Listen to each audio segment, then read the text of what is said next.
One moment of trust, one act of betrayal. That's all it took to turn routine work into the 6 most horrifying revenge incidents ever recorded. These aren't random accidents. They're calculated acts of vengeance, where former partners and disgruntled colleagues turned everyday environments into fatal traps. It was June 18th, 2015, and the city was trading sun for wind. Mitchell Grant, 34, facade technician for a mid-sized renovation crew, careful and methodical by nature, was wrapping a long day on a 2-point suspension scaffold at the northeast face of a mid-rise. Nearby moved a temporary rigger, Wade Thompson, 36, impatient and resentful, the kind who rushed checklists and bristled at reminders. A week earlier, Mitchell's report had cost Wade a full-time contract. He'd spent the rest of the week seething, calling Mitchell a rules-obsessed snitch. Watching from the ground was the site supervisor, 45, by the book and steady. A week earlier, a complaint noted excess slack on lifelines and a sharp-edged bracket where a secondary line passed, a weakness Wade may have exploited rather than created. Mitchell's task was modest, patching and sealant touch-ups near the 10th floor. He clipped in, tested his weight, and adjusted the lanyard gate. Debris nets were tight, the drop zone coned off, pedestrians sparse. The wind pushed and released in irregular breaths. When the hoist engaged for a small raise, no more than 3 feet, the left tie-in jolted. The scaffold deck trembled, pushing a lifeline across that old bracket. The secondary line had wear that didn't belong. The jacket split under load, and the primary line, already abraded, took the shock. The platform tipped. Mitchell's right boot caught the toe board. Momentum folded him over the mid-rail. The fall arrest system did not engage. Later inspection revealed the lanyard snap hook had been threaded backward through the D-ring, secure at a glance, but useless under load. He fell past the lit windows. A projecting setback met him first. The right side of his skull struck. The ledge forced his chest into the edge, fracturing ribs and disrupting breathing. The right femur broke on the stone lip. The spine suffered at the cervical level. He fell again to the exclusion zone below, landing on his left side. The injuries were the kind that remove options. The skull fracture depressed the bone into the brain tissue. Multiple rib fractures compressed the thorax. The femur broke internally. The neck injury risked the pathways that drive respiration. Witnesses reported a double impact that echoed between buildings. The supervisor ran for the gate, radio in hand. Responders found a pulseless, unresponsive patient with absent breathing. Pupils were fixed. Compressions began, airway maneuvers followed, and a monitor drew a straight line. Nothing shifted the course. Death was confirmed. Attention turned to the scaffold and gear. The secondary lifeline showed damage at a clean angle where it met the bracket, inconsistent with normal wear. The primary line bore marks that didn't fit everyday abrasion. Inventory revealed a missing cutting tool. Interviews documented strained exchanges between Mitchell and the temporary rigger over safety reminders. The supervisor produced earlier notes about slack on lifelines. When investigators reviewed site CCTV, they found Wade Thompson returning alone to the platform an hour before startup, carrying his cutting tool. Photographs fixed the positions, platform angle, bracket alignment, and the path the lines had followed. Measurements noted distances from rail to ledge to pavement. Weather records marked gusts that could aggravate but not explain the simultaneous failure of redundancies. Reconstruction concluded that equipment condition and line integrity were incompatible with routine wear. The narrative that emerged was not of a bad moment in the wind, but of a sequence made possible before anyone stepped onto the platform. The supervisor closed the binder on the earlier complaint, now part of a chain. Co-workers spoke of a man who liked procedures and kept his harness clean. The building continued to rise, the facade patching reassigned, the scaffold sealed for examination. Wade Thompson resigned the next day and disappeared before police completed interviews. On paper, the cause read, blunt force trauma from a fall. On the ground, the change was an absence at a mid-rail, where a careful worker had laid his glove while checking a line. It was November 12th, 2015, and the evening shift at the regional hospital was winding down. Courtney Blake, 29, a respiratory therapist with a reputation for thoroughness, was gathering her things from the staff locker room.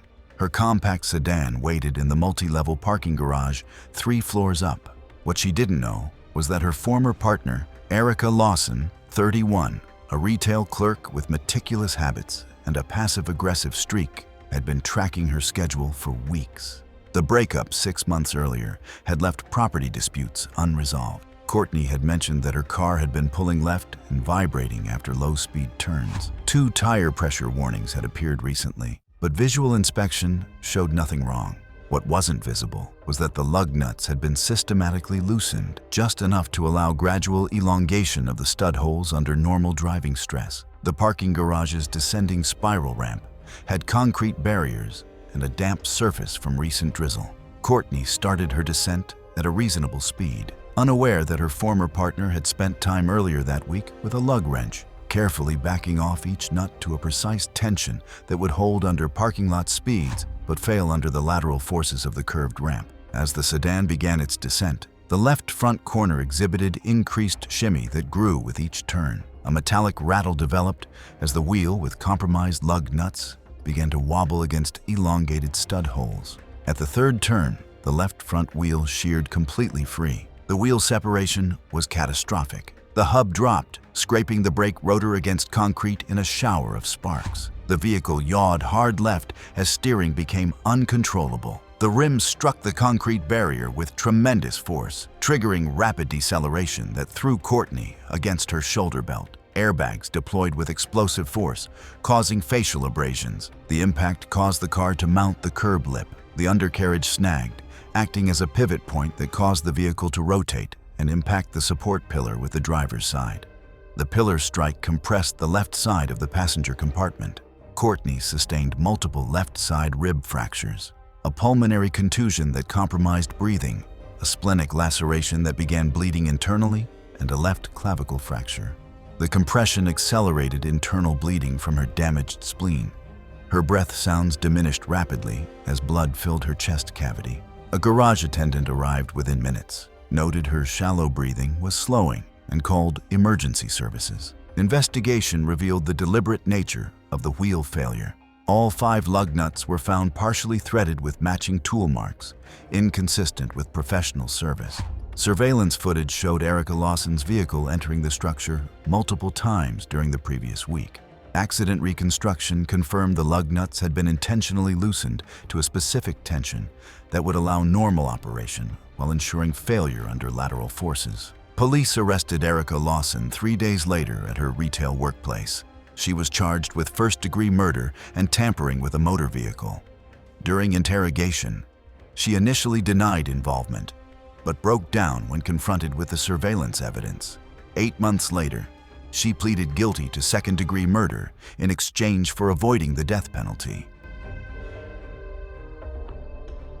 It was April 23, 2016, and the pre-dawn air at the small public marina carried the chill of early spring. Adrian Wells, 41, independent marine mechanic with calloused hands, had agreed to meet at the wooden dock to check an engine noise. His small outboard skiff bobbed against the weathered planks. What Adrian didn't know was that his former business associate, Zane Mitchell, 44, an independent contractor with calculating eyes, had arrived earlier under the pretense of returning borrowed tools. The partnership had dissolved 6 months earlier over disputed debts. A fisherman, 59, quiet and methodical, was preparing tackle at a nearby slip. Adrian had mentioned that his stern line seemed loose, and he'd noticed that a dock cleat had been rebolted with mismatched screws. Adrian stepped aboard his skiff and tugged the bowline to test its security. The cleat, which had been pre-scored at its base with deliberate cuts, held under gentle tension. He started the engine at idle to listen for the irregular noise. He shifted his weight toward the stern to release that line. With his full weight on the bow line, the compromised cleat reached its failure point. The metal sheared cleanly at the scored base, and the line whipped free. Adrian lost his footing on the wet planks, slick from overnight condensation. He slipped between the dock and boat just as the skiff's lateral motion compressed his chest against the hard dock edge. The impact fractured multiple ribs, creating a flail segment that made breathing difficult. The compression caused a liver laceration, leading to internal bleeding.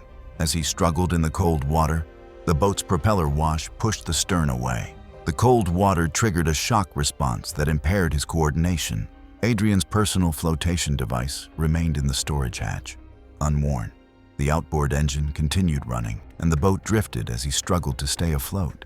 His head was submerged repeatedly as he fought against the cold water and compromised breathing. Water aspiration began immediately, leading to hypoxia as his damaged chest made breathing nearly impossible.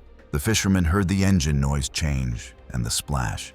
He grabbed a boat hook and rushed toward the sound, but by the time he reached Adrian, the combination of cold water shock, chest trauma, and water aspiration had taken its toll. The fisherman pulled Adrian partially onto the dock using the boat hook, but found no detectable pulse or breathing. Hypoxic cardiac arrest followed quickly, secondary to drowning and blunt chest trauma. The fisherman immediately began CPR while calling for emergency services, but Adrian remained unresponsive. Emergency medical services arrived and continued resuscitation efforts, but Adrian could not be revived. He was pronounced dead at the scene. The investigation focused on the failed dock cleat. Examination revealed deliberate scoring marks at its base and improper replacement screws inconsistent with marine hardware standards. Metal filings were found near the base, suggesting recent tampering. Security cameras recorded Zane Mitchell's presence at the dock earlier that evening, carrying a tool bag. The fisherman confirmed that the cleat failure preceded Adrian's fall. Investigators photographed the failed cleat, replacement screws, and metal filings. The deliberate scoring and inappropriate hardware pointed to sabotage rather than normal wear. Zane's presence, combined with financial disputes from their dissolved partnership, provided sufficient evidence for his arrest 2 weeks later. He was charged with first-degree murder and destruction of property. It was September 14, 2016, and the loading dock of the local warehouse hummed with afternoon operations. Vanessa Reed, 26, an inventory supervisor with sharp attention to detail, was directing the staging order for expedited shipments. She had the kind of methodical approach that made her valuable to management and occasionally irritating to workers who preferred shortcuts. What she didn't know was that a former temp worker, Kayla Norton, 32, irritable and impulsive, had been rehired for seasonal shifts and was still nursing resentment from conflicts they'd had over inventory audits months earlier. Recent reports had noted loosened shrink wrap on heavy pallets and a missing wheel chock at a frequently used staging bay. The loading dock operated with constant activity and intermittent forklift traffic. Vanessa was supervising counts when she needed to guide a manual pallet jack around a blind corner near a rolling door. The pallet carried stacked cartons nearing the height limit, secured with shrink wrap that appeared intact. As Vanessa maneuvered around the blind corner, the top tier began to lean due to the shrink wrap that had been deliberately loosened at key stress points. A forklift entered the adjacent lane, and Vanessa halted to avoid a collision. The sudden stop created momentum that shifted the load forward, and the compromised wrapping could no longer maintain stack integrity.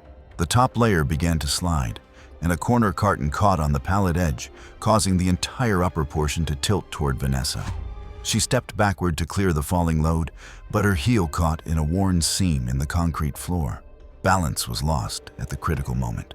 The compromised stack collapsed with multiple heavy cartons impacting her upper body. The falling mass struck her across the chest and neck, creating immediate severe trauma. She sustained a cervical spine fracture from direct impact, multiple rib fractures from crushing weight, and thoracic compression that led to rapid airway compromise. The falling cartons pinned her across the chest and neck, creating a compression injury that immediately affected her breathing. The audible wheeze initially present ceased as the airway became completely compromised. Nearby workers, including the forklift operator, immediately rushed to lift the cartons and free her. The forklift operator dismounted and assisted with carton removal while calling emergency services. By the time they cleared enough weight to assess Vanessa's condition, she showed no effective breathing pattern and no palpable pulse. The mechanism of death was acute traumatic asphyxia resulting from chest and neck compression, combined with cervical spine injury that damaged neurological pathways controlling respiration. Paramedics confirmed a systole upon arrival and initiated advanced cardiac life support, but the severity of crushing injuries made resuscitation impossible. Vanessa was pronounced dead at the scene. Investigation revealed deliberate cuts in the shrink wrap that undermined tension on top tiers and a missing wheel chock that should have prevented pallet movement. Security cameras showed the former temp worker in the area earlier that day, removing wrap sections and repositioning the wheel chock. The footage showed deliberate tampering with the load securing system. Kayla Norton was arrested at her apartment the following morning and charged with second-degree murder and workplace sabotage. During questioning, she admitted to loosening the shrink wrap out of spite, but claimed she never intended to kill anyone. Witness statements corroborated the sequence: sudden stop, lean of the top tier, stack collapse, and immediate entrapment. The investigation concluded that the primary cause was deliberate sabotage of the pallet's load securing system by someone with warehouse knowledge and staging area access. It was February 8, 2017, and the industrial quarry overlooked near the small town was wrapped in cold, dry air that made metal brittle and footing treacherous. Sean Porter, 38, freelance safety inspector with weathered hands and a cautious nature, had agreed to meet at the quarry rim to view surplus tools. He was the kind of man who double-checked harness stitching and never rushed safety protocols. What he didn't know was that his rival freelancer, Colby Andrews, 40, taciturn and competitive, had arrived earlier under the pretense of showing Sean potential equipment for sale. The two had been competing for the same clients, and a recent dispute had left bitter feelings unresolved. The quarry rim stretched along a dramatic drop, with loose gravel scattered near the edge and limited lighting. A security guard, 63, semi-retired and friendly, was making routine perimeter checks. Sean's safety harness had been inspected recently, with all stitching intact. However, his secondary lanyard showed fresh, unusual wear at the webbing edge. The equipment included basic climbing gear with single and secondary lanyards, designed to anchor to a steel post at the rim. Sean clipped the primary lanyard to the post, testing the connection. Colby suggested that Sean test the line tension while leaning outward to inspect a crate of tools on a ledge below. As Sean leaned outward, the load shifted to the secondary lanyard for slack management. The secondary lanyard, pre-weakened by partial internal cuts, invisible from outside, tore under the sudden load transfer. The webbing separated along deliberately scored lines. Sean lost his footing on loose gravel, small stones rolling away under his boots. As he slipped over the rim, the primary lanyard caught momentarily, jerking tight against the anchor point. However, the anchor carabiner had been reoriented by Colby Andrews earlier, positioning it to create cross-loading under stress. The carabiner failed when loaded perpendicular to its intended orientation. Sean fell a significant distance to a rocky ledge jutting from the quarry wall. The impact with the ledge was devastating. He sustained bilateral lower limb fractures, a pelvic fracture, and internal injuries consistent with high-energy trauma. His breathing became shallow as internal bleeding began. The ledge, weakened by weather and blasting, crumbled under the impact. The unstable ledge gave way, and Sean fell again to the quarry floor far below. The second impact caused severe thoracic trauma and probable aortic injury as his chest struck the rocky bottom. Distant workers heard two distinct impacts and alerted security. When responders reached him, they found no carotid pulse and unresponsive pupils. CPR was initiated immediately, but there was no return of spontaneous circulation.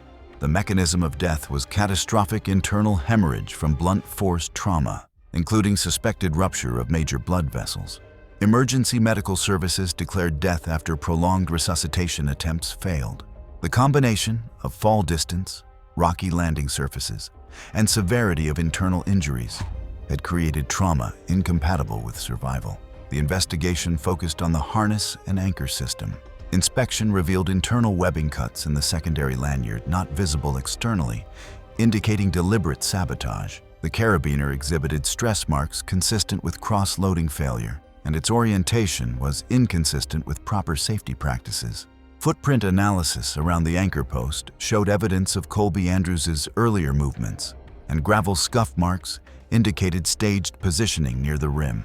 Security logs confirmed Colby's vehicle at the gate that evening. Police arrested Colby Andrews at his home 5 days later. The investigation concluded that equipment failures were the result of deliberate tampering designed to create a fatal accident while appearing to be equipment failure and user error.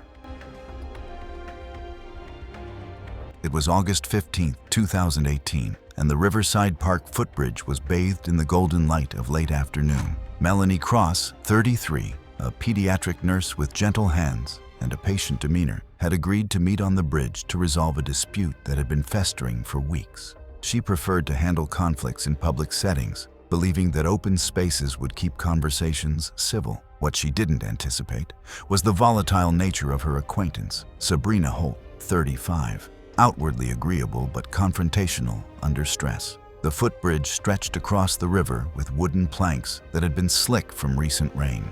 A maintenance note had been filed about algae growth on the bridge planks, and park staff had reported that a rail bolt had worked loose. A jogger, 28, was present for her regular evening run across the bridge. The bridge showed signs of deferred maintenance, with warning signs about slippery surfaces and a partially loose rail segment. Melanie arrived at the agreed time and positioned herself near the center of the bridge. Sabrina Holt approached with a normal demeanor, carrying what looked like a borrowed item being returned. The conversation began calmly, but Sabrina's underlying stress quickly surfaced. Park staff had previously documented a public argument between the two, establishing a pattern of escalating conflict. The verbal exchange escalated rapidly from discussion to argument, then crossed into physical confrontation as Sabrina's frustration boiled over. The confrontation involved physical jostling near the rail, with Sabrina Holt pushing Melanie toward the loose rail segment. The loose rail segment shifted under the pressure, providing no stable support. Her left foot slipped on algae that had accumulated on the wet planks. The combination of the push, the failing rail, and the slippery surface sent her over the side of the bridge. Melanie rotated as she fell, striking a protruding rock on the embankment below with the right side of her head. The impact was devastating, causing a severe skull fracture with immediate subdural hemorrhage. She also sustained a right scapular fracture and multiple superficial abrasions. Her respiration became irregular immediately following the head impact, then became shallow and increasingly ineffective as intracranial pressure from bleeding began to affect the brain centers controlling breathing. The jogger heard the scuffle followed by the impact and immediately changed course to investigate. She reached the embankment and called for help. Melanie exhibited non-purposeful movements initially, but these ceased within minutes. When the jogger reached her, she found no palpable pulse and no effective breathing pattern. The mechanism of death was traumatic brain injury with rapid intracranial bleeding that led to respiratory arrest and cardiac arrest. The severity of the skull fracture had damaged critical areas controlling vital functions. Emergency medical services arrived and began advanced life support measures, but the severe traumatic brain injury and elapsed time made resuscitation impossible. Melanie was pronounced dead at the scene. The investigation focused on the fall circumstances and the bridge infrastructure condition. Inspection revealed that the rail bolt had backed out partially, creating instability. Analysis of Melanie's shoe treads showed algae residue consistent with slipping. Park security cameras captured both individuals' approach and positioning near the rail during the confrontation.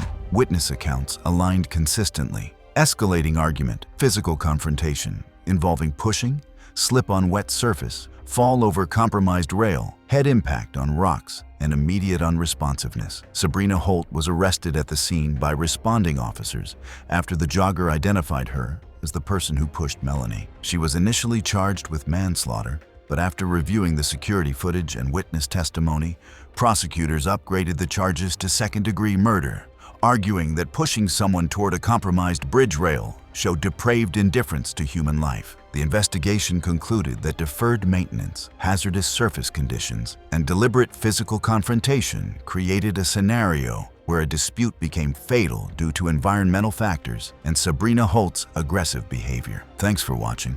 Want to watch more? Click on your screen now.